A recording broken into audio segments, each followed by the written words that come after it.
Yeah, well, we were all there. Okay, all right. So what's the other one? Improving just improving it. We actually got the Improving? domain, yes. It'd be nice if I could actually Spell. type. You sure this is it? Oh, there we go. All right. So improving enterprise Don't let go. software consultancy does agile stuff. They build custom software. All right. They fulfill IT needs just like that. Nice. So anyway, those are our sponsors. Yay! I'm proud to say, after everyone complaining last year, we only have one meal this year that is pizza. That's Sunday. It's the best starter pizza you'll ever have in your life. Yes, it's pretty good. We had like 70 boxes of pizza eventually. Yeah, exactly. We counted We had a them pizza like- pyramids. So, what's up, Jason? In fact, I had it for breakfast. Oh, okay. I've been avoiding pizza. Well, somebody cooked for this morning. Yeah, breakfast pizza. All right. So, what's next? Oh, the keynote's next. Let's do that.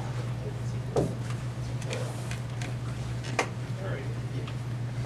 So, right after the keynote, we will reveal the theme. Actually, at the end of it, is that the end of the keynote? Yes. Or the keynote?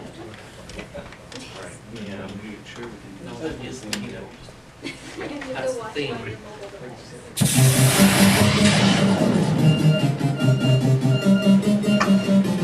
The Global Game Jam would like to thank our very generous headline sponsors, Unity and the Default Engine by King. I want to talk today about two opposing sorts of emotions in stories. The emotions of hope and of fear. This is a cyborg. This is the sort of image of man-machine technology merger that we've been exposed to. Here's a scary cyborg over years as Arnold has changed. But this isn't the only type of cyborg. In fact, it's not even the most common type of cyborg.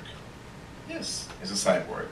A 5-year-old girl hearing for the first time in her life with something called a cochlear implant. Technology that turns sound into electrical signals delivered by wires to her brain.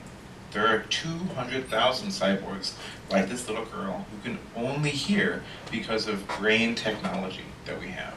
Or like this little boy, Jonathan. Here we go, it's coming back on. And he's back on again. See how he turns? Hi, Jonathan. Stop the sucking. Hi. Good. Could you real good. hear now? Hi, sweetie. Could you hear that? Jonathan is a cyborg, but he's not like our image of cyborgs. Or this is Jens Naumann, who was blind for 20 years and now has a bionic eye that lets him see. Jens is a cyborg. Or this woman, Jan, who's paralyzed from the neck down due to ALS, but she has control through cyborg technology of this robot arm. She can do things that were impossible for her years later. Important things like grasping a piece of chocolate and eating it. So how come our images of cyborgs focus on things like Arnold and the Terminator instead of the way that cyborg technology is actually helping people? Well, it's because we have to make things exciting. We want to capture people's attention. We want them riveted to us, to the movie, to the book, to the game they're playing, whatever it is. And so we'll pull out all the stops of action, excitement, all this sort of stuff. And if that's not enough, then we'll go further and we'll make it a bit scary, one way or another. It's not just games or movies or books that do this. If you turn on the news, you'll see stories of horrible things happening. You'll see stories of murder. But they won't tell you that in countries around the world, the rate of murder has dropped by half over the last few decades because they want your attention. If it bleeds, it leads. You'll see stories of terrorist groups like ISIS, and I've got to admit, ISIS really is pretty scary. I mean, look at this stuff. Who's not terrified? When they're telling you stories about terrorists and wars all around the world, though, they won't tell you that warfare has declined tremendously over the last 70 years. I understand why this is. We evolved with predators. We evolved such that if you didn't perk up at even the possibility of a tiger in the bushes, then you might be that tiger's lunch. And you weren't going to have kids. You weren't going to pass down your genes. If you jumped 10 times at 10 false tigers, no problem. As long as you jump that one time, it's real. So evolution has pushed us to be hyper alert to the bad, to the scary, even more than we are to opportunities. Heck, I'm a writer. I use words. I need to keep people turning that page and focus on what I'm doing in the story. I mean, I wouldn't want anyone to be able to fall asleep reading one of my books. That would be terrible. They have to stay focused on my piece of entertainment, right? The first and cardinal sin is to let the audience get bored. So, I play all the same tricks. I put in whiz-bang technology about nanotech, nanobots in the brain that let people communicate nearly telepathically back and forth, and apps that run in your neural hardware, NSA backdoors that can hack into your brain and maybe take control of you, and car chases, and car crashes, and martial arts fights, gunfights that are martial arts fights, oppressive state police, brave freedom fighters, clashes that go on epically, explosions, military battles, more explosions, more NSA agents, rogue AI is about to go wild, the threat of thermonuclear war. That's a lot of tension.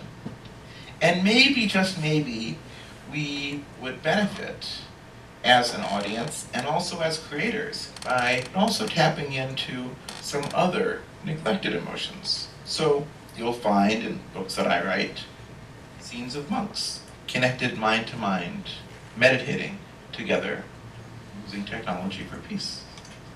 You'll find scenes of parents connecting with children to understand one another. You'll find signs of protesters winning through peaceful protest.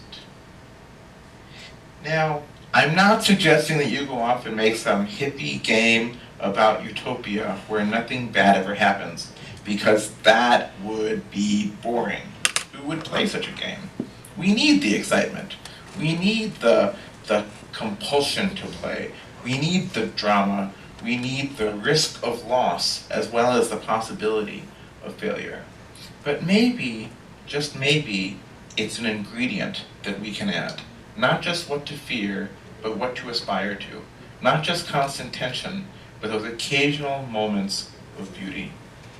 So by all means, as you're working on your games over the next few days or the rest of your career, toss in the car crashes. Toss in the explosions. Heck, lots of explosions. But don't forget those little moments of joy and beauty and hope. Thanks for listening, and you know where to find me. Our last keynote is from game developer Siobhan Reddy and Media Molecule. Hi, my name is Siobhan Reddy and I'm the studio director at game studio called Media Molecule. What I'm here to talk to you about today is game jams.